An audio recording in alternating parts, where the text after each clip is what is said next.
What was Beerus's life like before he became a full-fledged god of destruction? That's what we'll be discussing today. Hello guys, this is 60 Anime. Today we're going to talk about the Dragon Ball Hakai special chapter, which tells the story of Beerus's life before he officially became a god of destruction. But before we begin, please give our video a like so you stay updated on this kind of content. The chapter starts with a scene set 75 million years in the past, during a grand meeting of the gods and angels from all 18 universes. The meeting was presided over by the Grand Priest, who said it was very productive and thanked everyone for attending. But at that moment, one of the gods of destruction felt it was finally the right time to speak up. That god was Terran, and he announced that this might be his last meeting with them all because he was planning to pass on his position as god of destruction to his apprentice Beerus. Then, Garoga, the god of destruction from Universe 6, spoke up and mocked the idea. He said something like, "You're really going to make that kid a god of destruction? That's laughable." Beerus was shocked by Garoga's words and was about to respond, but Terran stopped him. Terran explained that while Beerus was still young, he was reliable and would one day become the strongest Hakai Shin, god of destruction. Garoga, however, didn't agree. He insulted Beerus, saying he was just a pitiful child with no potential and that he'd only become a failed god. At this tense moment, the Grand Priest stepped in and warned all the gods to be mindful of their behavior and to not drag Lord Zeno into their petty arguments. He said Lord Zeno was not comfortable with those kinds of interactions. But then, Lord Zeno himself spoke and shockingly said, "Maybe I should just erase you all, along with the universes you belong to." This stunned all the gods and angels.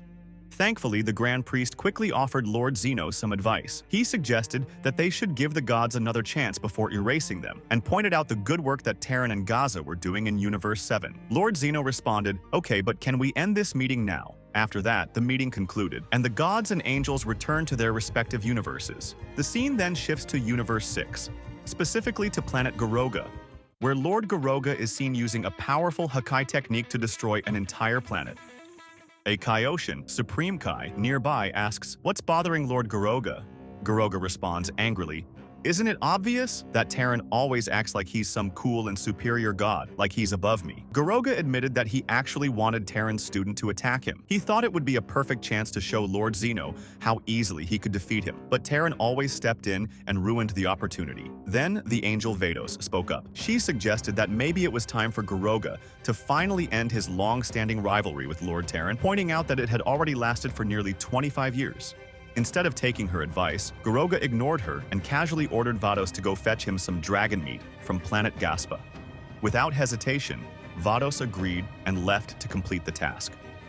Afterward, Garoga turned to his Kaioshin, Nua, and asked if he also disliked the Kaioshin from Universe 7. Nua replied that it always seemed like Gaza, the Universe 7 Kaioshin, got all the praise no matter what he himself did. Because of that, he was beginning to suspect that Gaza might be doing something shady behind the scenes. That's when Garoga revealed his real plan. He wanted to cause problems in Universe 7. His goal was to ruin Terran's reputation and bring shame to Universe 7. If he succeeded, the other universes who currently admire and envy Universe 7 would just laugh at them instead. Nua, clearly worried, asked how they would do that without getting caught. He warned that if Lord Zeno ever found out, the punishment would be death.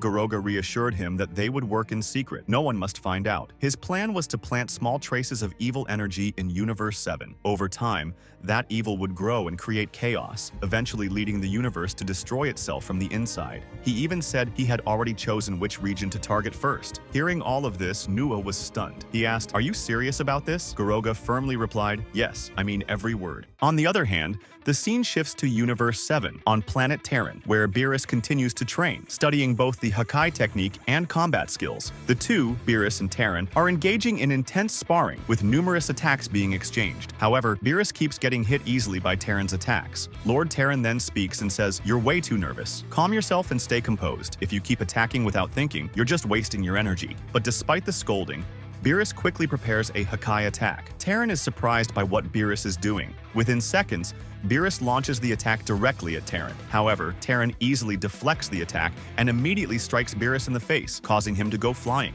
At this moment, Whis speaks up and asks, "Is all of this training connected to the recent meeting of the gods, Beerus?" Beerus responds, saying he doesn't like being underestimated by anyone. He says he knows that not only Garoga, but everyone at the meeting looked down on him. Lord Terran then comments, saying he didn't realize Beerus was so weak. Beerus replies again, saying, "What are you talking about? I'm the strongest mortal in this universe." Lord Terran spoke again and said that physically, Beerus may indeed be strong, but mentally or psychologically, he's still very weak. He asked Beerus a question. Imagine if you're in the middle of a fight, and your opponent says things like what Goroga said to you. What would you do? Would you just charge in recklessly without thinking? If you do that, you'll only set yourself up for an easy defeat. Terran continued, "If you really want to become a god of destruction, you can't just be strong physically. Your mind has to be just as strong." Beerus responded and said, "Are you kidding? I can't even use Hakai properly unless I'm angry. Anger is what gives me power. It's what allows me to use Hakai." But Terran countered, reminding him, "You're forgetting that the Hakai you're using now is only an imitation of the real destruction energy. Only a true god of destruction can wield the real thing. That anger you're relying on won't help you control true Hakai power." Beerus fired back, saying, "As far as I know, to master Hakai, all you have to do is think about destruction. Just focus on wiping things out. That's simple, and anyone can do it." Terran, now more serious, replied, "We've been training for years, and yet you still haven't understood the deeper meaning. Destruction isn't always about emotions like anger. It's about understanding the cycle of the universe, that sometimes things must be destroyed to create something better. That's the essence of a god of destruction's duty." He explained further. A destroyer must maintain balance in the universe. It's not just about rage or power, it's about wisdom and timing. At this point, Beerus got frustrated and abruptly left, saying, "I'm tired of this conversation. I just want to go home." Terran, seeing that Beerus was no longer in the right mindset to continue, said to Whis, "Whis, please escort him back. I know nothing more will come out of today's training." Part 2 begins with a scene where we see Whis currently flying through space as he escorts Beerus back to his home planet. During this quiet moment, Whis turns to Beerus and asks him if he's still sulking or holding a grudge over what happened. Beerus replies, clearly annoyed, saying that he simply doesn't like being looked down on or underestimated. Whis responds again, trying to calm him down. He tells Beerus that from now on, he shouldn't take Goroga's words too personally. Whis explains that the things Goroga said aren't actually going to affect Beerus in any significant way. In the end, it's still Lord Terran who will decide Beerus's fate, and Goroga doesn't have the power to make that decision for him. Whis then reveals a surprising piece of information. Goroga and Lord Terran have actually been bitter rivals for a very long time. Beerus is caught off guard by this and asks if what Whis is saying is really true. Whis confirms it, saying that both Goroga and Terran originally came from Universe 7. Their respective races lived on neighboring planets, but these planets had very limited natural resources. Because of the scarcity, both races were forced to search for additional resources elsewhere, which eventually brought them into conflict. As tensions rose, the fighting between the two races escalated until full-scale war broke out. This conflict marked the beginning of the deep-seated rivalry between Goroga's people and Terran's. Among their races, Goroga and Terran stood out as the strongest warriors. Because of this, their personal rivalry only grew more intense. There was even a point where the war wiped out almost every member of both races, leaving only Goroga and Terran standing alone on the battlefield. Their extraordinary strength was so impressive that they caught the attention of a Hakaishin, a god of destruction, who became fascinated by their power and chose to make both of them his disciples. The Hakaishin even tried to reconcile the two, hoping they could set aside their differences and work together, but the effort failed. Their hatred for each other ran too deep. When the Hakaishin of Universe 7 eventually died, Goroga and Terran fought once again, this time for the position of the next god of destruction of Universe 7. Terran ultimately won, and Goroga was defeated. However, around that same time, Universe 6 happened to be in need of a new god of destruction as well, and Goroga was chosen to fill that role. All of these events happened 25 million years ago, and even now, their rivalry remains unresolved and continues to this very day. After Whis finished explaining everything to Beerus, Beerus finally spoke up. He remarked that Goroga was nothing more than a fool. Still, despite what happened, Beerus declared that he would strive even harder until he surpasses not just Lord Terran, but Goroga as well. Whis, clearly pleased by Beerus's determination, responded with a smile and said, "I'm glad to hear that from you." Right now, Beerus resides on a planet called Nicosi. It's considered one of the most peaceful planets in the entire universe. The beings who live there are called Necosagians, and despite their peaceful lifestyle, they're actually known as the strongest mortal race in existence. However, there's something quite unique about them. Most Necosagians spend long hours sleeping. They value rest more than anything else. At this point, we see Beerus flying above the planet, commenting that in the largest city of Nicosia, Many of the people there are extremely lazy. Honestly, he admits, it's kind of enviable. But unlike them, Beerus says he's not allowed to sleep much because Master Terran keeps him busy with intense training. Just then, Beerus notices a powerful explosion in the distance. Surprised, he remarks, "Looks like a mortal has just won a battle against his own laziness." As he flies closer to investigate, he sees Champa, who is currently deep in training. Beerus calls out to him and asks, "What are you doing? If you keep that up, you might end up destroying the planet."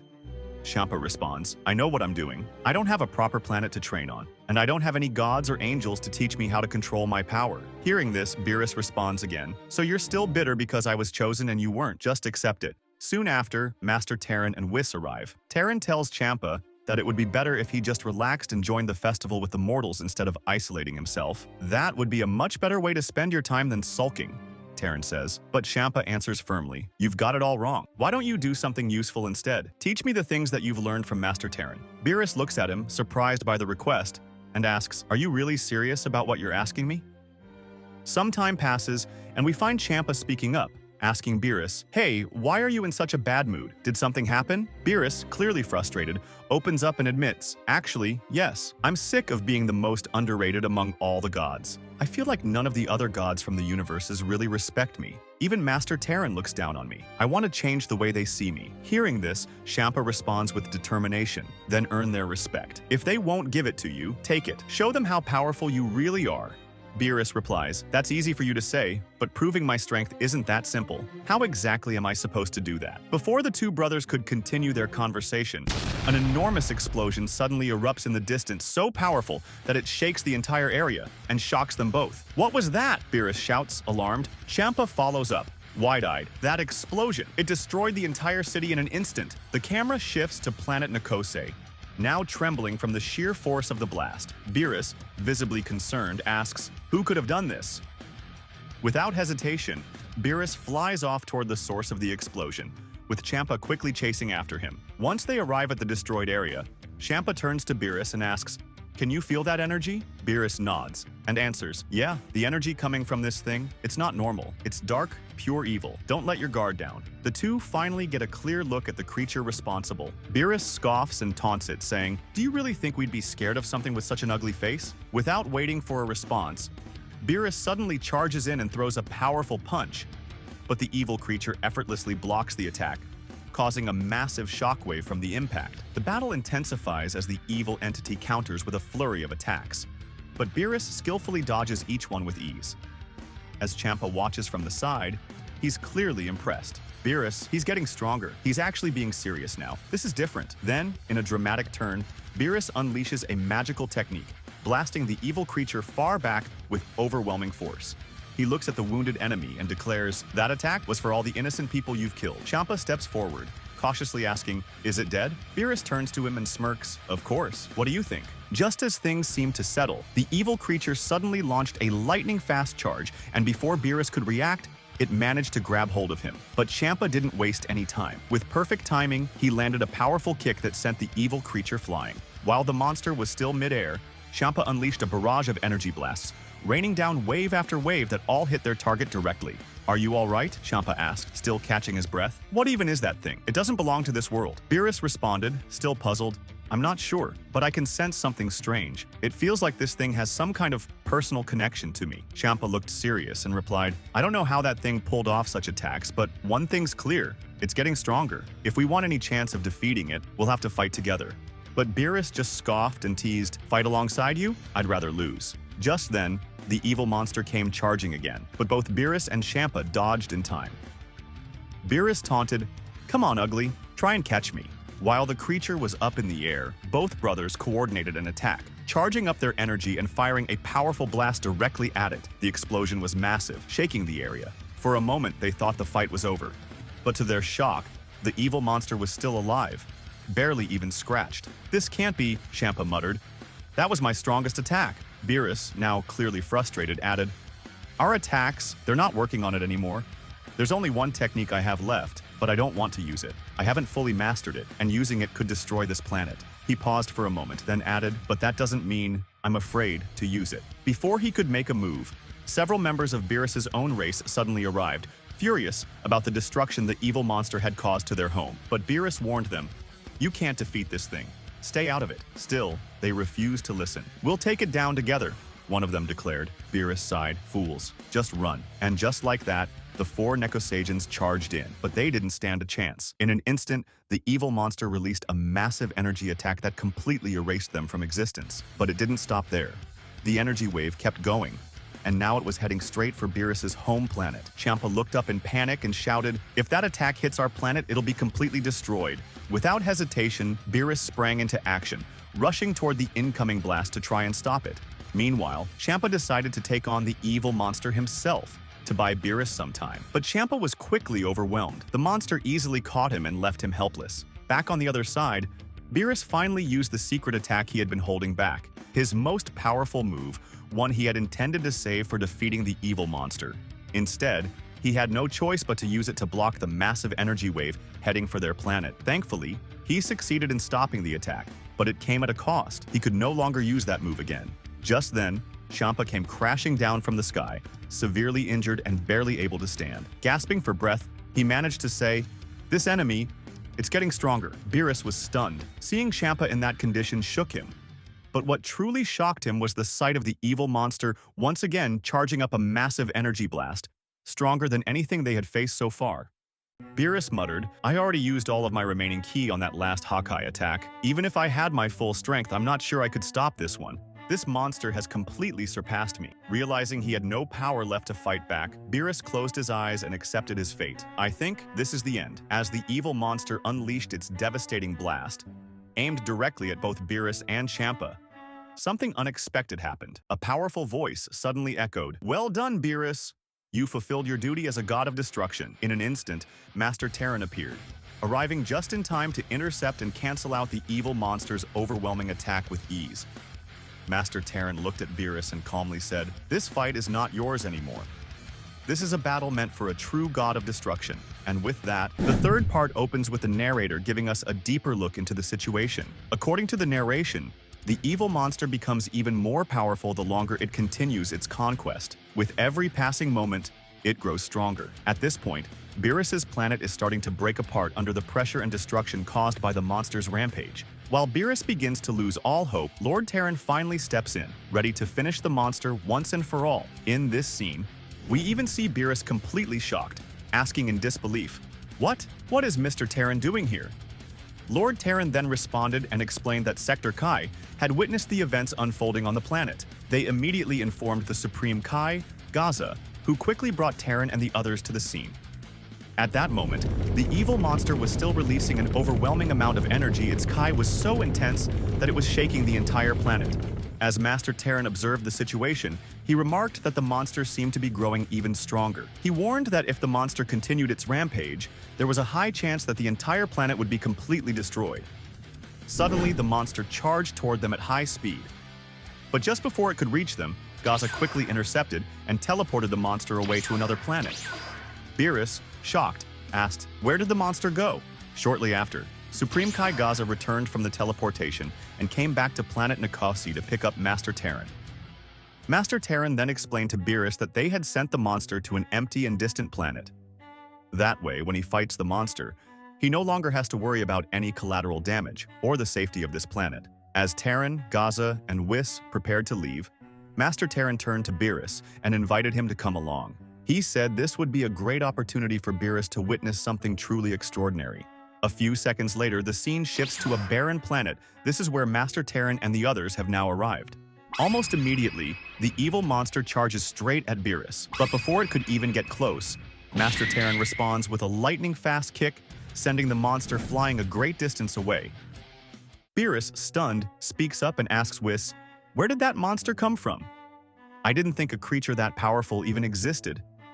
Whis replies, "Honestly, I have no idea either. But now that I've seen it and felt its energy, its ki seems to come from the Makai realm." Beerus is surprised by this and responds, "The Makai realm? Didn't you once say that place is full of demons?" Whis confirms, "That's right. The ki coming from that monster is unlike anything we've felt before.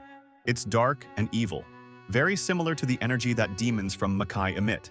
Beerus then asks, "So, are you saying there are powerful demons still alive in that realm?" At that point, Supreme Kai Gaza joins the conversation and explains, The Makai realm is truly a mysterious place. Even with my Supreme Kai senses, I can't fully detect what goes on there. But one thing's for sure, it's very difficult for beings from Makai to enter our world. That's why it's so strange that a creature like that has made it here. It just doesn't make sense. Meanwhile, the scene shifts back to the intense battle between Master Terran and the evil monster. At this point, both fighters are moving at incredible speeds, exchanging powerful blows with lightning-fast precision. Their attacks are so quick and forceful that it's almost impossible to keep up with them. The clash of their energies eventually results in a massive explosion, shaking the ground beneath them and sending shockwaves throughout the battlefield. As Master Terran continues to engage the monster in close combat, a troubling thought crosses his mind. He starts to notice something strange. The longer the fight goes on, the stronger this creature seems to become. He begins to wonder, could it be absorbing energy from the battle itself? Is it feeding off the intensity of the fight to grow even more powerful? Terran suspects that the monster might be drawing strength from negative energy, the very chaos and destruction caused during combat. He even notes that striking its vital points doesn't seem to work. The monster doesn't weaken, it only gets stronger, no matter how much damage it takes. Beerus, watching from a distance, speaks up and says, "That's exactly what happened when Champa and I fought it too. The more we attacked it, the more powerful it became. Every second, it just kept getting stronger." Beerus warns that if Master Terran continues to fight it head-on like this, it could be dangerous. The monster might eventually grow so powerful that even Terran won't be able to stop it. It could surpass him entirely. Wise then speaks up and calmly says that he isn't particularly worried. However, he admits that the creature does possess extraordinary power, and its ability to grow stronger over time is definitely alarming. But despite that, Whis explains that Lord Terran's strength is still on a completely different level, far beyond the monster's current power. Hearing this, Beerus becomes confused and asks, if Terran is that much stronger, then why is he taking so long to finish this fight? Whis responds, "It's simple. Lord Terran wants you to observe the battle closely. He wants you to see something for yourself, so he can draw a conclusion."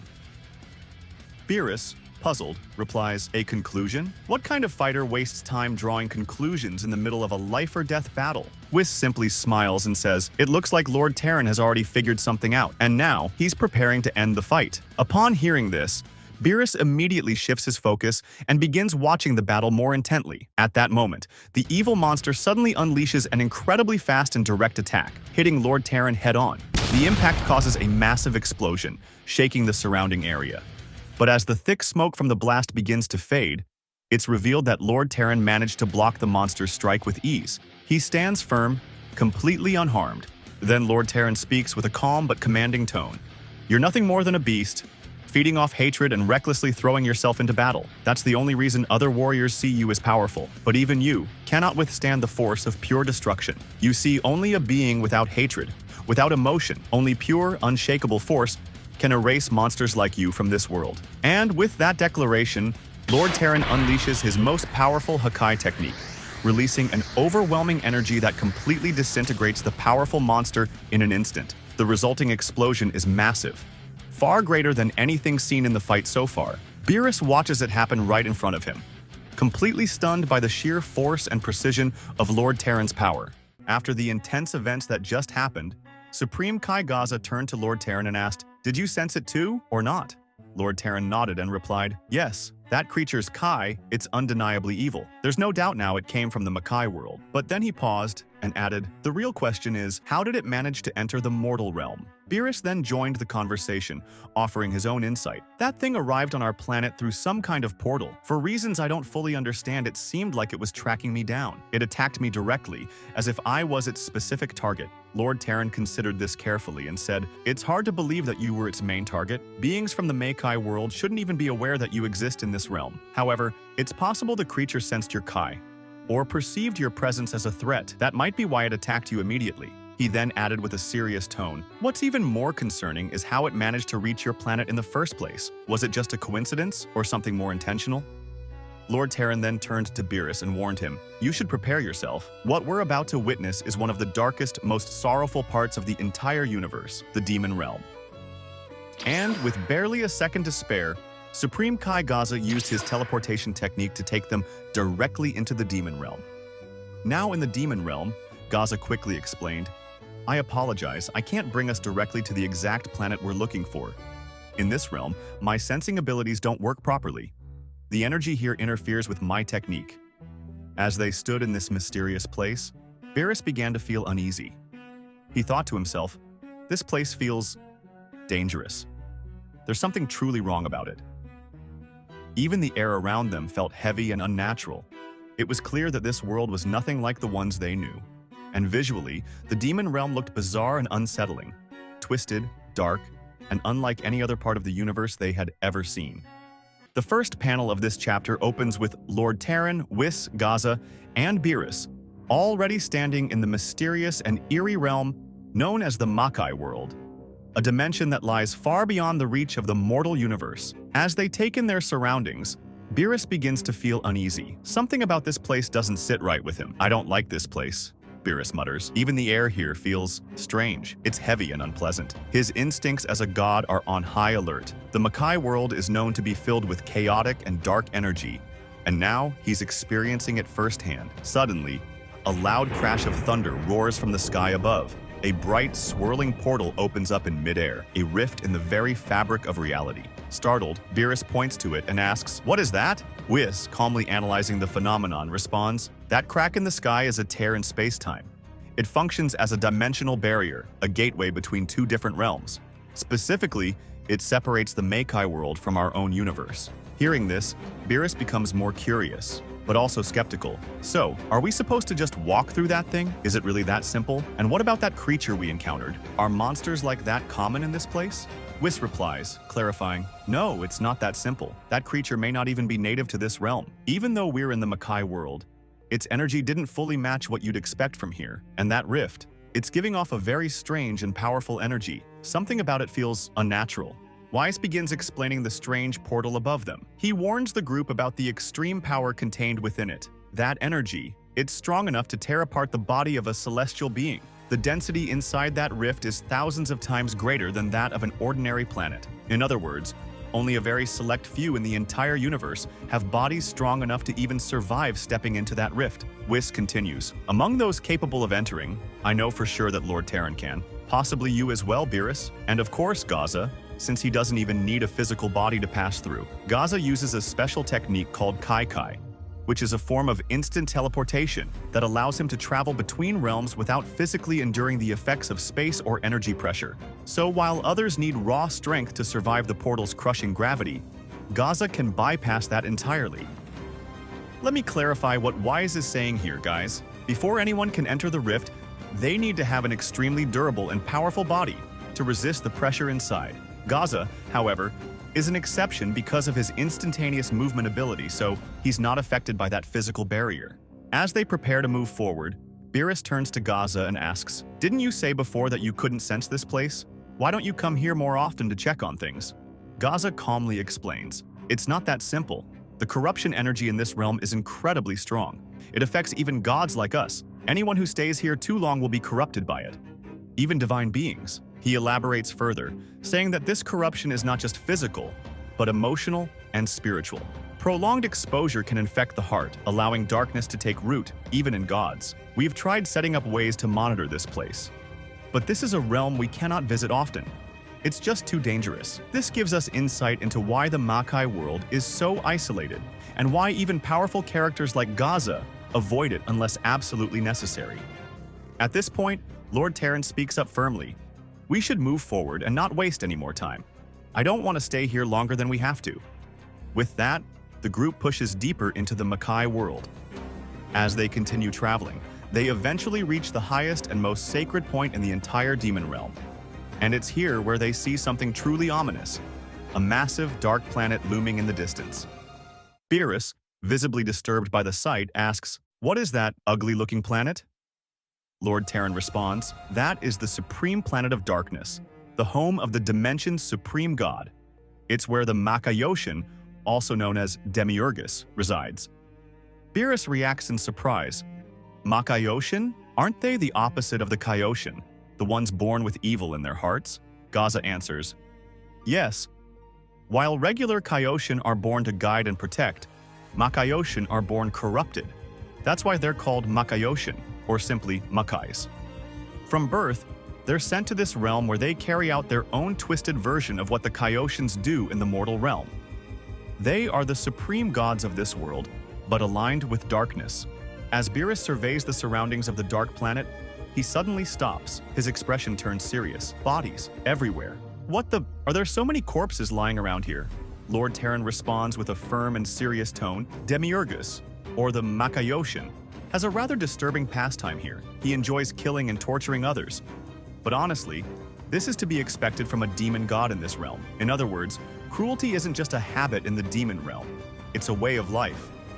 For gods like Demiurgus, violence and torment are entertainment. Then, Lord Terran raises his voice and calls out boldly into the shadows, "Show yourself, Demiurgus. We have urgent matters to deal with." At this moment, a sinister presence slowly emerges from the darkness. It's Demiurgus himself, the godlike ruler of the Makai world. He greets Terran with a mocking and relaxed tone. "Ah, Terran, the mighty destroyer. It's been far too long since you last visited. What has it been, 5 million years, maybe more?" Lord Terran doesn't waste time on formalities. He cuts straight to the point. "I didn't come here for small talk. There's something important happening. A powerful being came from this realm and tried to conquer the mortal world. I want to know, were you behind this?" Demiurgus replies without hesitation. "Yes, not long ago, a very powerful creature came to me and requested to carry out a certain task. I let it happen. At that point, I couldn't really do anything about it." This cryptic answer suggests that Demiurgus didn't directly send the creature, but he allowed it, meaning he's still responsible in some way. Beerus is pointing out a key detail. Demiurgus had the ability to stop this threat early on. The fact that he didn't means he either didn't care, or worse, he wanted it to happen. Right after Beerus made his bold observation, something unexpected happens. The Makayoshin, Demiurgus, suddenly transforms into his true form, revealing a darker, more intimidating appearance. He turns to Beerus and growls, "And who do you think you are to speak to me like that? You think you have the right to question me?" His voice is filled with arrogance and hostility, clearly offended that someone like Beerus would dare challenge his actions. But before things escalate, Lord Terran steps in and calmly reminds Demiurgus, "Beerus is about to become the next god of destruction. Show him the respect he deserves." Demiurgus scoffs at the idea, laughing mockingly. "That child? The next god of destruction? What kind of joke is this?" He starts laughing out loud, clearly dismissing Beerus as weak and unworthy of such a title. This stings Beerus, who looks both surprised and insulted. "Don't mock me," Beerus snaps. But the tension is broken when Terran raises his voice, now sounding more serious and irritated. "That's enough. Stop acting like children." Terran then shifts the focus back to the real issue at hand. He demands answers. "Now answer Beerus's question. Why didn't you stop that creature from escaping to the mortal realm, especially if you had the power to control it?" Demiurgus explains the beast's rage. Demiurgus sighs, then finally begins to explain. "As you've seen, that beast is fueled by pure rage. I tried to tame it, to control it, but it thrives on battle. It became clear to me that trying to imprison it or stop it through force would only backfire." He continues, "I don't know how, but it found a way to escape the Makai realm and entered your world." Lord Terran narrows his eyes and questions him further. "Aren't you supposed to see everything that happens in this realm? How could something like that slip past you? What's really going on here?" Demiurgus, now visibly irritated, responds, "Are you accusing me of sending that beast to your world, Terran? If I truly had the power to do such a thing, do you think I'd still be stuck in this miserable place?" He continues with a defensive tone. "Yes, I see everything that happens in the Makai realm. But that doesn't mean I understand it all. Just because I didn't interfere doesn't mean I didn't see it happen. I was careless, and the creature found a way to escape. That's all." In short, Demiurgus admits his negligence, but denies having any direct involvement in unleashing the beast on the mortal world. After a long silence, Terran finally speaks. "Fine, I'll believe you, for now, but I'll be watching your every move from this point on." Then, turning away from Demiurgus, he addresses the others. "Let's go. We've stayed in this cursed place long enough." Gaza, who has remained calm this entire time, steps forward. "Yes, I believe we've spent enough time here. I can now take us back to our world using my instant teleportation." With a surge of energy, he prepares to teleport the group out of the demon realm and back to safety. But before they could fully leave, Lord Terran cast a sharp, threatening glare at the Makayoshin, Demiurgus, as if silently warning him that he's being watched closely from now on. In response, the Makayoshin simply smiled back, calm, unbothered, and perhaps even amused. The tension between them was thick, like a cold war brewing beneath their composed expressions. At this moment, Gaza quickly prepared the group for their departure, activating his Kai ability, an advanced form of instant teleportation that lets them escape the Makai realm in seconds. They vanished from the demon world just as swiftly as they came. However, just after Lord Terran and his group had left, the Makayoshin suddenly burst into wicked laughter, echoing throughout the desolate landscape. He then uttered something deeply ominous. "The seed has been planted. Terran, your downfall has already begun." This cryptic statement suggests that the Makaioshin has a hidden agenda, possibly involving a plan to corrupt or destroy Terran from the inside out. Perhaps something he set into motion without them noticing. The first panel opens with a scene showing planet Nikose. The narrator explains that after Beerus and the others went to the Makai world, Beerus decided to return to his home planet to help his people and search for survivors after the explosion. Beerus speaks up and recalls a memory. He mentions that near their location, there was once an elderly shopkeeper who used to let him sleep in his shop to avoid working. Meanwhile, Champa also shares a memory, saying that the best restaurant he used to eat at was located in this area. He remembers how kind the restaurant owner was, sometimes giving him free food. Beerus then starts to recall the face of the Makaioshin they had just confronted. He's convinced that the Makaioshin was responsible for everything that happened, but he couldn't do anything about it. "He just looked at me as if nothing happened," Beerus thinks. "I want him to pay for what he did to us, but it's impossible for me to go to that world." At that moment, an old man suddenly appears and greets the two of them, saying, "Greetings to both of you." At this point, Beerus speaks up and says, "Hey old man, what are you doing here?" The old man responds, saying it doesn't really matter why he's there. He's just there to warn them about something. He clarifies that it's not just a planet in danger, it's the entire universe. He says that this universe is starting to smell like it's about to be destroyed. Beerus, confused, asks, "What are you talking about? Are you going crazy?" But the old man continues, speaking in a cryptic manner. He says that now that the Demon King has arrived, nothing will be left standing. "My warning is here, and now that he has come, everything will be complete," the old man declares.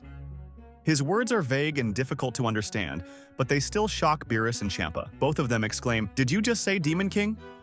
The old man continues, saying, "The truth is, once he is fully released, every trace of existence in this universe will be altered. That's why he must be stopped. But to do that, a hero must volunteer to face him." Beerus, irritated, interrupts, "That's enough nonsense. That Makaioshin can't leave that world. There's no way he can get out." The old man, however, doesn't stop. He asks, "And what about the beast that attacked your world? Are you saying it can't leave that world either?" At this point, Beerus falls silent.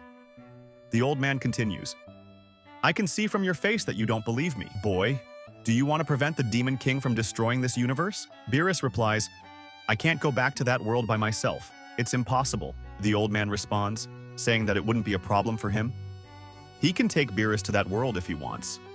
Champa then speaks up, turning to Beerus. "This is a great opportunity for us," he says. "You can finally show the gods how important you really are. I want this too. What do you think? Should we listen to the old man and go to the Makai world to fight that demon?" Champa continues, "We can do this together. We can save the universe and our planet. And if we succeed, those gods will have no choice but to respect us." Beerus begins to think it over. He realizes that this is a serious problem. If he tells Lord Terran about it, Terran would easily handle the situation, and all the credit would go to him. Beerus would lose his chance to prove himself to the gods. With a determined look, Beerus boldly tells the old man, "Take me there right now. The one who will save this planet and this universe will be none other than the almighty Beerus." The old man just smiles. Right after that, the old man quickly transports Beerus and Champa to the Makai world. Beerus looks around and says, "Hey old man, I think you brought us to the wrong place. This isn't the Makai world." But the old man just smirks and says, "Actually, this place is perfect for you two." And just like that, he quickly vanishes, leaving Beerus and Champa alone. Champa is shocked by what he sees and quickly tells Beerus that he's seeing something. At this point, it is revealed that a massive number of monsters have surrounded them. Beerus and Champa both exclaim, "Did that old man just play a trick on us?" After hours of intense fighting, Beerus and Champa finally manage to defeat all the monsters. As they catch their breath, they notice a massive rift dividing the Makai world from the mortal realm. Beerus points to it and says, "That's the only way out of this world. But the pressure coming from that rift is intense. If we want to escape, we'll have to go through it." Champa, visibly worried, asks, "What are we going to do? Are we stuck here? How are we supposed to get out?" But Beerus remains determined. "I came here to finish that Demiurgus. That's exactly what I'm going to do. I will do whatever it takes to find that beast." Just then, a voice interrupts them, saying, "There's no need to look for me." At that moment, Demiurgus himself appears in front of Beerus and Champa. Beerus glares at him and says, "So you finally decided to show up." The Makaioshin smirks and responds, "You're as foolish as I imagined you would be. Beerus clenches his fists and says, "So, you really were the one who sent that monster to my planet using that old man?" But the Makaioshin just chuckles and replies, "What am I, your tour guide? If you want information, you're going to have to take it from me." Beerus and Champa immediately charge forward, launching a powerful punch at the Makaioshin. However, the Makaioshin easily dodges their attack. Without missing a beat, the Makaioshin swiftly counters with a powerful kick directed at Champa, sending him flying a great distance. Meanwhile, Beerus manages to evade the Makaioshin's attacks, and the two engage in a rapid exchange of blows, moving so fast that their movements are barely visible. In the midst of the battle, the Makaioshin suddenly summons a sword and swiftly slashes at Beerus. Beerus narrowly dodges the blade, but the Makaioshin immediately follows up with another attack. Just then, Champa rushes toward them and shouts, "Beerus, look out!" Beerus quickly reacts, dodging to the side just in time. Champa's attack lands directly on the Makaioshin, sending him airborne. While the Makaioshin is still in the air, Beerus seizes the opportunity and delivers a powerful kick, sending the Makaioshin flying even farther. With the Makaioshin momentarily off guard, Beerus and Champa waste no time and unleash a barrage of energy blasts, all hitting the Makaioshin head-on. After the dust settles, Beerus and Champa stand side by side, catching their breath. Champa smirks and says, "Good work, we got him." Beerus nods and adds, "There's no way that Makaioshin could have survived that attack." However, as the smoke clears, it is revealed that the Makaioshin has used a barrier technique to protect himself from their combined attack. The Makaioshin smirks and says, "Nice try. If you had actually managed to catch me with that attack, I'd definitely be gone by now. Looks like you two aren't as weak as I thought." The Makaioshin smirks and says, "But no matter what you do, your attempts to defeat me will never work. Do you really think you can beat me, even if the two of you work together? You can't defeat me. It will never happen. And the reason is simple. You lack the cunning needed in a true battle." Champa, confused, asks, "What are you talking about?" Before Champa can react, a sword suddenly pierces through his back, stabbing straight through his body. Beerus's eyes widen in shock. "Champa!" he yells. The Makaioshin calmly continues. "After I dodged your attacks, and before the fog cleared around me, I used the dust as a cover. I left behind a decoy to distract you so you wouldn't notice my real move. And look at that. A simple trick like that was enough to completely fool you. That's why you can't defeat me, boy." Beerus grits his teeth, anger boiling inside him. "Don't underestimate me," he shouts. Furious, Beerus begins to charge up a powerful Hakai attack, his energy surging as he directs it straight at the Makaioshin. The energy blast is so intense that the Makaioshin is unable to avoid it in time. The attack lands directly, resulting in a massive explosion that shakes the entire area. Breathing heavily, Beerus lowers his hand and says, "Maybe I overdid it. That Hakai was way stronger than I intended. But it's fine. What matters is that I ended it." After Beerus unleashed his devastating Hakai technique and landed a direct hit on the Makaioshin, he believed the battle was over. But to his surprise, the Makaioshin survived the attack, leaving Beerus in complete shock. The Makaioshin spoke and said, "Not bad, kid. I almost couldn't absorb that attack. It was seriously dangerous." Beerus snapped back, "What? That Hakai should have completely erased you." But the Makaioshin calmly replied, "Foolish god, the energy I used to absorb your attack wasn't pure. It was fueled by pride and negativity. Your attack lacked balance. Now tell me, what do you think happens when someone like me, the Supreme Demon King, gets a hold of that kind of chaotic energy?" Beerus was clearly shaken, struggling to process what was happening. He asked, "Wait, are you saying my Hakai actually made you stronger? So all along you were just waiting for me to use that attack on you? That was your plan?" The Makaioshin confirmed it with a smirk. "Exactly. The monster's true purpose was to provoke you, and I knew Terran would send you to stop it. That short moment was all I needed. Enough time to fill your heart with anger and doubt, and to twist that into a destructive force I could feed on." Beerus replied in shock, "So you've been messing with my mind since the beginning?" The Makaioshin smirked and responded, "Honestly, it wasn't even that hard. Minds filled with anger and pride, like yours, are easy for someone like me to manipulate. After I twisted your thoughts, I sent an old woman to lure you here. Didn't it seem strange to you that someone like her could move freely between your world and mine, just to bring you to the Makai realm? You were blind to the truth." Beerus fired back. "So what if you've gotten stronger? What can you even do? If you're planning to kill me, go ahead and try. But once Lord Terran finds out what you've done, it'll be your end too. But the Makaioshin calmly replied, I don't plan on killing you. My first target is Terran. Surprised, Beerus asked, how? Even if you've gained strength, it's still not enough to take down a god of destruction. The Makaioshin answered with confidence, there are other ways to eliminate a god of destruction. Beerus thought for a moment and said, you're planning to take out Gaza first, aren't you? That makes sense. If Gaza dies, the god of destruction linked to him will die too. But here's the real question. How do you plan to pull that off in this world? Beerus continued, saying, the one who created this world made sure that monsters could never escape from it. It should be impossible. Take that barrier. It generates immense pressure, strong enough to contain even the most powerful creatures. There's no way it should be breakable by any monster. But upon hearing this, the Makaioshin suddenly had an idea. Without hesitation, he charged up and unleashed a massive energy wave, blasting it directly at the B-top. The barrier was completely shattered. Beerus was stunned. No, this shouldn't be possible. The Makaioshin laughed maniacally and said, you've just become a hero in the Demon Kingdom, Beerus. You're the reason we'll finally achieve the freedom we've waited for so long. And as a reward for what you've done, the first ones I'll wipe out are the humans. Beerus stood there in shock, realizing the consequences of his actions. What have I done? Meanwhile, the scene shifts to the Supreme Planet, where Gaza is currently mentoring a young Kai, teaching him about the nature of the universe. Gaza explains, to maintain balance in the universe, there has to be a cycle of life and death. Too much death leads to emptiness, while too much life causes chaos. This natural cycle governs everything.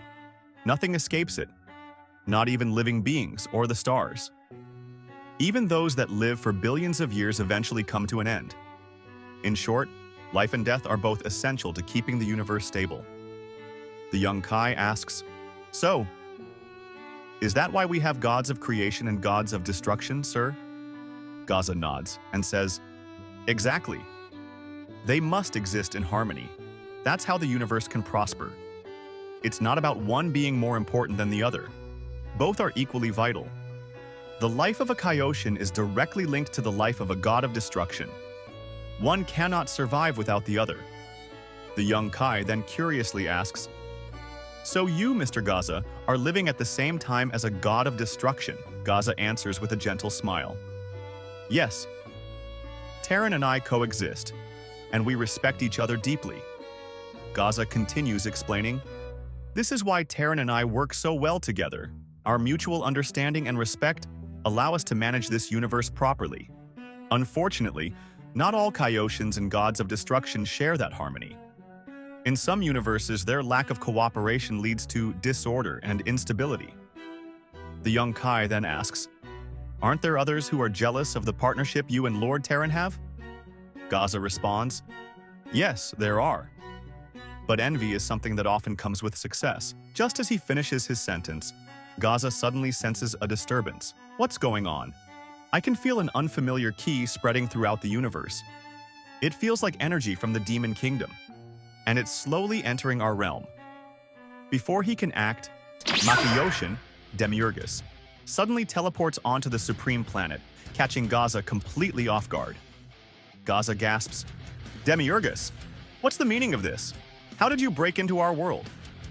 Demiurgus smirks and says, at last, I've gathered enough energy to escape that cursed prison. He continues with a dark grin. The energy here is too pure, which makes it all the easier for me to destroy you. In fact, that purity is what allowed me to cross into this realm without even realizing it. Part 7 opens with a scene where Gaza is in complete shock over everything that has just happened. He confronts Demiurgus, saying, are you telling me you managed to break the barrier that separates our world? That's impossible. Even I, the god of creation and the second strongest being in this universe, can't destroy that barrier. In response, the Makaioshin smirks and says, I am now stronger than you. I'm here to finish you off. At this point, we can clearly see Gaza is terrified. He's starting to believe that everything Demiurgus is saying is true because he can sense that Demiurgus's aura has completely changed. It's much more powerful now. Gaza thinks to himself, I can't win against him in this state. I need to warn Lord Terran about this immediately. The Makaioshin then speaks, smirking as he says, I bet you're thinking of running to Lord Terran, right? Am I correct? But if I were you, I wouldn't do that. You're well aware of our power, aren't you? We could easily obliterate a planet with just one attack. Gaza responds, looking tense. What do you mean? I'm here, and Ro is here as well. If you try to destroy this planet, we can easily repair it.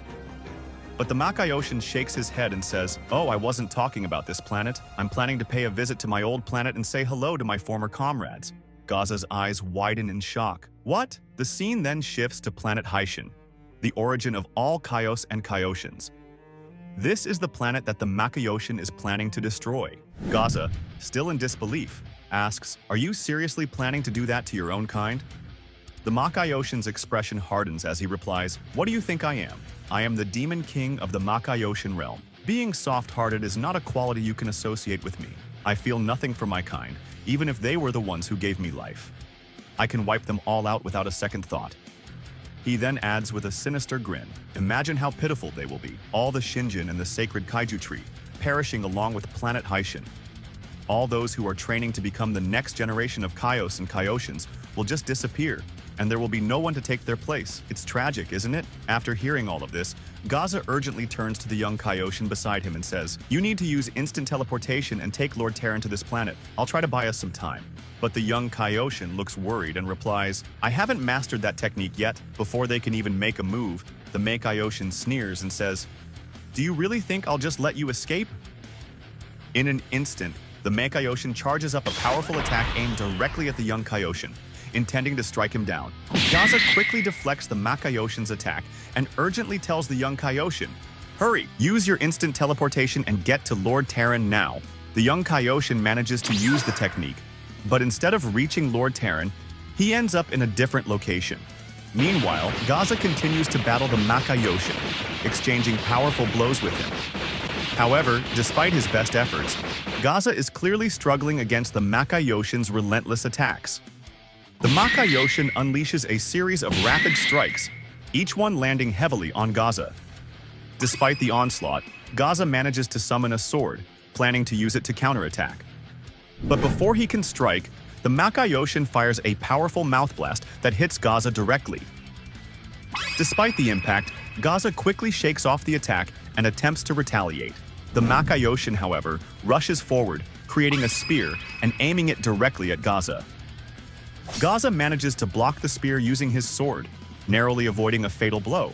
The Makaioshin then sneers and says, So that's the famous Z sword, the one that's been protected by generations of Kaioshins. You're fast and skilled, Gaza, but it's not enough to defeat me. You're nothing but a plaything to me. Before Gaza can respond, the Makaioshin suddenly launches a powerful attack, sending Gaza flying backward. As Gaza struggles to regain his footing, the Makaioshin takes advantage of his vulnerable state and charges forward with his spear, preparing to deliver a devastating blow. Gaza quickly activates a barrier technique to defend himself from the Makaioshin's spear strike. He then teleports to the Makaioshin's location, attempting a surprise attack with the Z sword. But the Makaioshin counters by using instant teleportation as well, easily evading Gaza's attack. Before Gaza can react, the Makaioshin appears behind him and strikes with a powerful claw swipe, landing a direct hit on Gaza's body, leaving him badly wounded.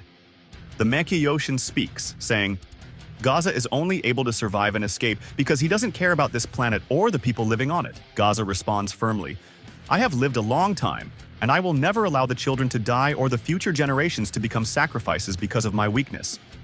I am the god of this universe, so it's my responsibility to protect everything in it. The Makaioshin scoffs and says, That's just a meaningless excuse. Right now, the only thing I care about is life or death. So now, it's time for you to die. The scene then shifts to planet Terran, where Lord Terran is currently bathing. He speaks, Whis, do you feel that?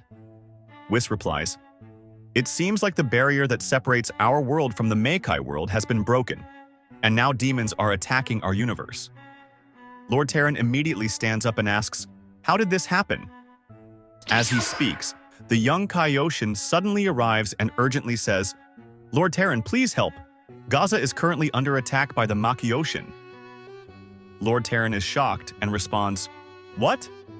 That Demiurgus plans to kill me? Hurry, take me there right now. On the other side of the battle, we see Gaza finally drop the Z-sword, a clear sign that he is really struggling in the fight. Gaza says with exhaustion, "Where is Ro? I can't keep fighting any longer." At that moment, Demiugris approaches Gaza and admits, "I have to confess, I'm truly impressed by your strength, Gaza. Even though I'm stronger now, you've managed to resist my attacks. You could have defeated me if you lowered your defense just a little. You're a really skilled fighter." Then, the Makaioshin quickly draws his sword and says to Gaza, "But now, you won't be able to avoid what I'm about to do to you. This is the moment you disappear." Just as the Makaioshin is about to finish Gaza off, Lord Terran arrives swiftly and blocks the attack.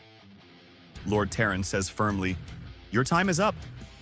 He prepares to launch a counterattack and shouts, "Demiugris, you nearly killed us.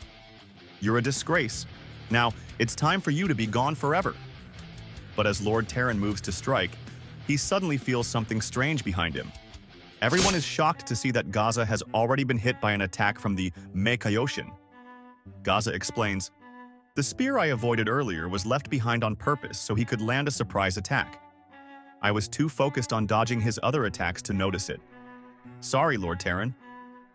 The Makaioshin speaks again, saying, "Who do you think you're facing?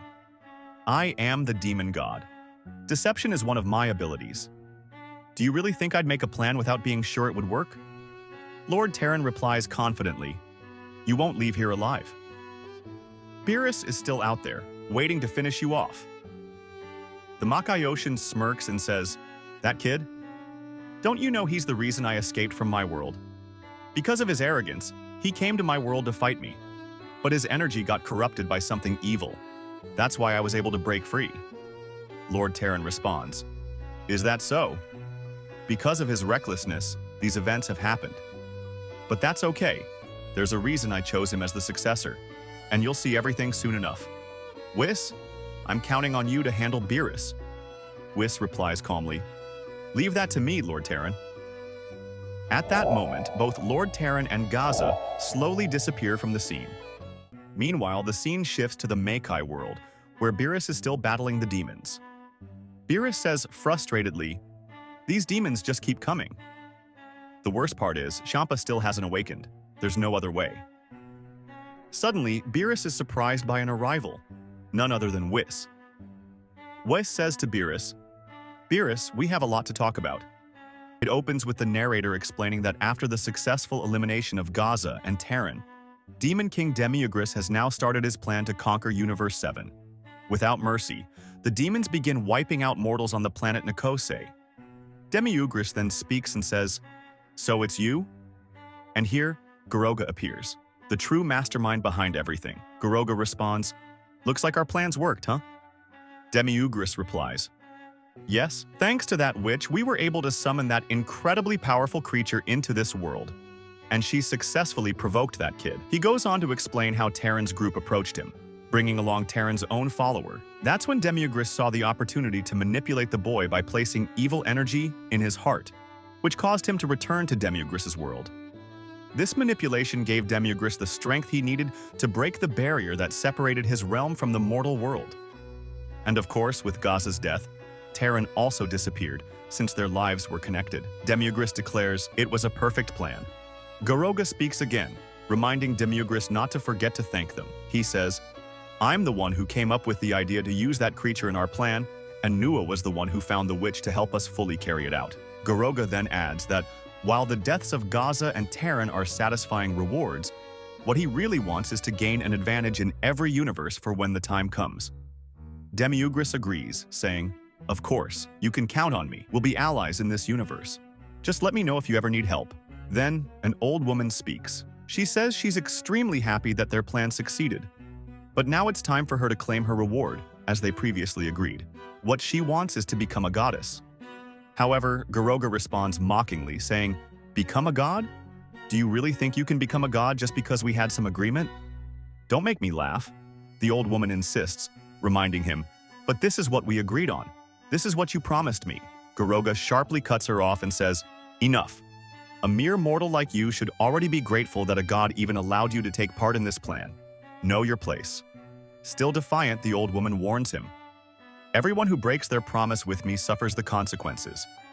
After saying this, she leaves. Then, Nua speaks and asks, "Aren't we going to go after her?" Garoga replies, "No, let her go. Mortals like her are powerless against a god of destruction. She poses no threat." Garoga continues, saying that Universe 7 is now facing true chaos, and everything Terran worked so hard to protect is now about to disappear for good. On the other hand, the scene shifts to planet Terran. The narrator explains that several days have passed since the disappearance of Terran and Gaza. Meanwhile, the planet Nikose has already been completely conquered by Demiugris.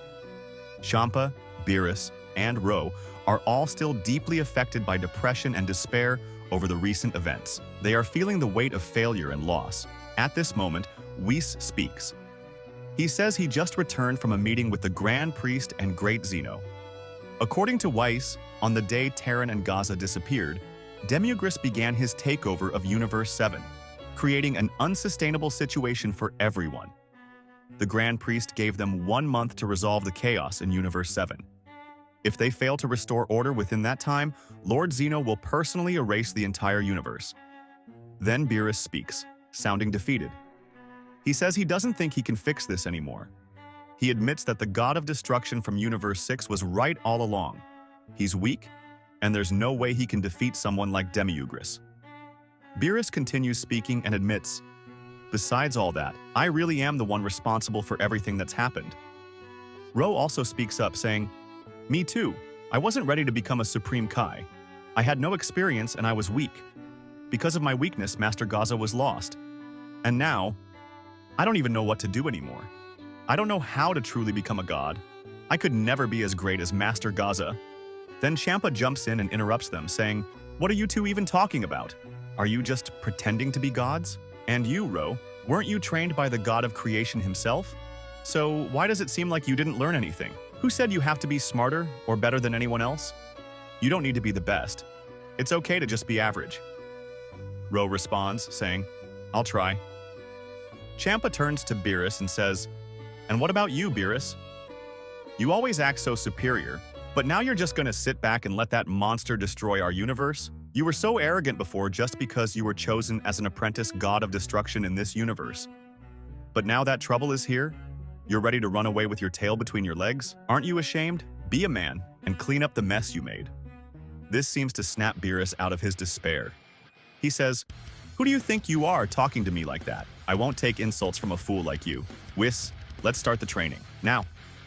Whis smiles and says, "Oh, looks like I won't need to find another way to wake you up after all. All right then, Beerus, let's begin your training. But before we do, I have to say, your current strength isn't enough." Beerus asks, "What do you mean?" Weiss explains, "Remember, we only have 1 month before Lord Zeno steps in to erase Universe 7 if we don't resolve this. And while my training methods are reliable, I can't guarantee you'll become stronger than Demiugris in that short time." Beerus, clearly concerned, asks, "So what do we do now?" Whis turns to Champa and asks, "Champa, would you accept the position of God of Destruction for Universe 6, if given the chance?"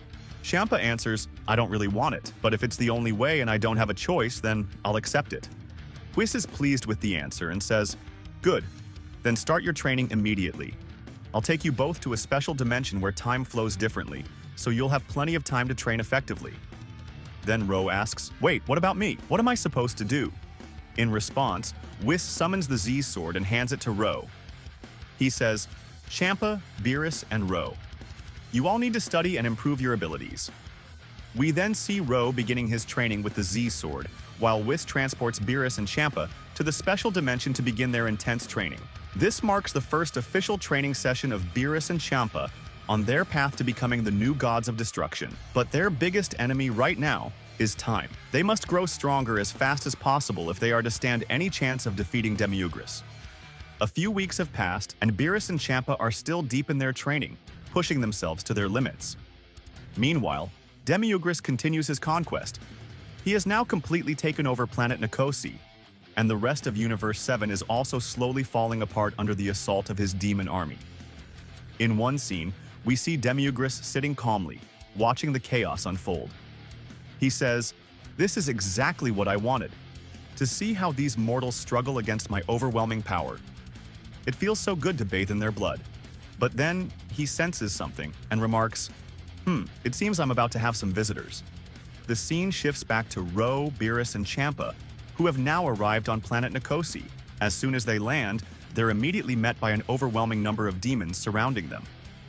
Ro steps forward and says to Beerus and Champa, "Leave this to me. You two go on ahead and find that Makayoshin, Demiugris." With that, Beerus and Champa take off, flying straight toward Demiugris' castle. Meanwhile, outside the planet's atmosphere, Whis is watching everything unfold. He calmly observes, "Now we'll see whether these two are truly fit to become gods of destruction." Back in the castle, Beerus and Champa have successfully infiltrated Demiugris' domain. Demiugris greets them mockingly, saying, "Welcome." Champa angrily replies, "You fool, who do you think you are to destroy and torment the people of this universe?" Demiugris arrogantly answers, "I am now the god of this universe. That means I own everything in it." Beerus steps up and declares, "Don't get too comfortable. I'm going to become the new god of destruction of this universe." At that moment, Beerus begins preparing for an attack, but Demiugris quickly evades using a barrier technique, dashing away to avoid getting hit. However, Champa is quick to react and chases after him. He lands a powerful punch straight into Demiugris' barrier, and shockingly, it breaks through. Demiugris is visibly surprised. "He broke my barrier?" he mutters in disbelief. Taking advantage of this, Beerus unleashes a powerful energy attack that hits Demiugris directly. And while Demiugris is momentarily off guard, Champa follows up with a powerful kick that lands cleanly. The force of the attack causes Demiugris to stagger backward, clearly feeling the damage. Champa prepares to follow up with another strike, but before he can land it, Demiugris teleports instantly, appearing behind Champa with his spear ready to strike. The spear is about to hit Champa's back, but Beerus reacts just in time, intercepting the attack. Beerus says, "That kind of trick won't work on us anymore. Whis trained us, and his magic tricks are way more advanced than yours, so no matter what you try, we can see right through it." Champa adds, "And besides, we're stronger now. You're not going to beat us this time." Then, both Beerus and Champa prepare to fight together, side by side, fully ready to take down Demiugris. Demiugris speaks up, noting with surprise that Beerus and Champa aren't joking around anymore. He admits that both of them have clearly matured as warriors. He even acknowledges that his tricks no longer work on them. They've prepared for everything he can throw at them. He begins to sense that his power may no longer be enough to defeat the two gods in training. Beerus steps forward and calmly asks, "Can I ask you something? Don't you realize that this universe can't continue to exist if you keep destroying it? If you keep doing what you're doing, you won't last long. Lord Zeno himself will erase the entire universe just to stop you." But Demiugris responds coldly, "That's not my concern. All I want is to spread my evil. That's the very reason I exist. If I die while doing this, then so be it." Beerus, puzzled, asks, "So you're saying you'll keep doing all these terrible things even if it costs you your life?" Demiugris affirms with a smirk, "Of course. For me, the suffering of mortals is their weakness, and that's what I thrive on. I won't stop until I've either wiped them all out or ruled over everything." At this point, Beerus simply smiles, almost peacefully. Demiugris, confused, demands, "Why are you smiling?" Beerus replies, "Because now, I finally understand what Lord Terran meant in the lessons he tried to teach me. You did your job well. You acted exactly as a demon god should. You followed your nature. You moved according to your own will." Demiugris scoffs, "What? What nonsense are you talking about now?" Beerus continues, "Thanks to you, I finally understand what it means to be a true god, what the true essence of a god is." Then Beerus turns to Champa and says, "Champa, leave this place." Sensing what Beerus is about to do, Champa flies off, giving his brother space. Beerus begins charging a massive Hakai energy attack, a technique of complete erasure. Demiugris, visibly shaken, taunts, "Don't tell me you're actually planning to use that on me, you fool. Haven't you learned anything?" In just a few seconds, Beerus releases the powerful Hakai, sending it flying straight toward Demiugris. Demiugris, confident, prepares to absorb the attack like he did before, thinking, "Once I absorb this, I'll become even more powerful enough to finally defeat the both of them." He begins the absorption, but something feels off. "What? Why can't I absorb it?" he gasps in shock. Beerus explains. Before, my Hakai was filled with negative emotions, guilt, confusion, self-doubt. I didn't understand the true meaning of destruction. I was using my power based on how I felt, not on what it was truly meant for. He pauses, then continues. But starting now, I won't destroy anything just because I'm angry or upset. I'll do it because it's my duty. Love, hatred, empathy. These are not emotions a god should act upon. A god must have the wisdom to rise above personal feelings. That's what I finally understand. Demiurgus, now genuinely shaken, responds, "You're insane. Are you saying you don't even hate me anymore? After everything I've done, I killed Terran. I destroyed everything you knew." But Beerus, calm and unwavering, says, "Terran's death, the destruction of this place, it was destined. It was meant to happen. You were just the one chosen to carry it out. And now, I'm the one chosen to destroy you." After hearing everything Beerus had said, Demiurgus became furious. He shouted at Beerus, "Who do you think you are to say these things to me? Do you really think you're above me?" Beerus calmly answered, "I am Beerus, the Destroyer." Right after declaring that, Beerus unleashed his full power and completely obliterated Demiurgus along with the entire planet he was on. The explosion was immense, a true display of destructive power. Once the explosion had died down, Champa asked Beerus, "Why did you destroy the whole planet? That was one of ours." Beerus simply replied, "The mortals of that planet, they were already gone. There was nothing left." Still confused, Champa questioned, "What do you mean the Nekosagians are gone? Aren't we Nekosagians too?" But Beerus corrected him, "No, we're not Nekosagians anymore. We are Beerus and Champa, gods of destruction." After hearing this, Whis spoke up, clearly impressed. "It seems you finally understand the true meaning of divinity. Lord Terran made the right choice in choosing you as his disciple after all. You truly are worthy of becoming a god of destruction." Then Ro added, "After that massive explosion, the number of demons has gone down significantly." Whis responded, "That's because with the death of the demon king Demiurgus, all the demons he created or commanded have returned to the Makai world. If any demons remain in Universe 7, it's now up to us to deal with them." Beerus, reflecting on everything, said, "It looks like we've won this battle." After resolving the major crisis in Universe 7, the Grand Priest called for another meeting, summoning all the gods of destruction and angels from all 18 universes. At the meeting, the Grand Priest explained what had happened. Gaza and Lord Terran were killed during Demiurgus's attack. However, the brothers Beerus and Champa took action and resolved the issue on their own. Thanks to them, there was no need for Lord Zeno to intervene. But one god, Goroga, was visibly upset and skeptical. He questioned, how could those two possibly defeat Demiurgus? Goroga looked at the Grand Priest and pointed out, "You said Beerus would be the next god of destruction for Universe 7. Then what is that other one doing here at our meeting?" He was referring to Champa, clearly doubting his role or place among the gods. The Grand Priest responded, explaining that the meeting had two main purposes. First, to officially announce that Beerus and Ro would take over the positions left vacant by Gaza and Lord Terran. Second, to remove one of the current gods of destruction from Universe 6 so that Champa could take their place. These revelations shocked Goroga, especially when the Grand Priest revealed a hidden truth. He had discovered that Goroga and another god named Nua were secretly involved in the attack on Universe 7, and they had solid evidence to prove it. At that moment, an old man suddenly appeared. He was the one who told the Grand Priest everything about Goroga and Nua's plan to destroy Universe 7. The old man spoke, "Didn't I warn you about breaking our agreement? Everyone who breaks a deal with me always pays the price." Because of this testimony, Lord Zeno immediately erased both Nua and Goroga from existence. With their removal, Beerus and Champa were now officially declared as the new gods of destruction for Universe 7 and Universe 6, respectively. As for the old man, Lord Zeno spared his life as a reward for the crucial help he gave in exposing the traitors. However, the old man had a hidden ambition. He wanted to become a god himself. In an attempt to do so, he stole one of Ro's Patara earrings, which allows fusion when worn with another. But his plan went terribly wrong. He accidentally fused with Ro, creating a fused being that looked like an older, uglier version of Ro, and who also had a split personality.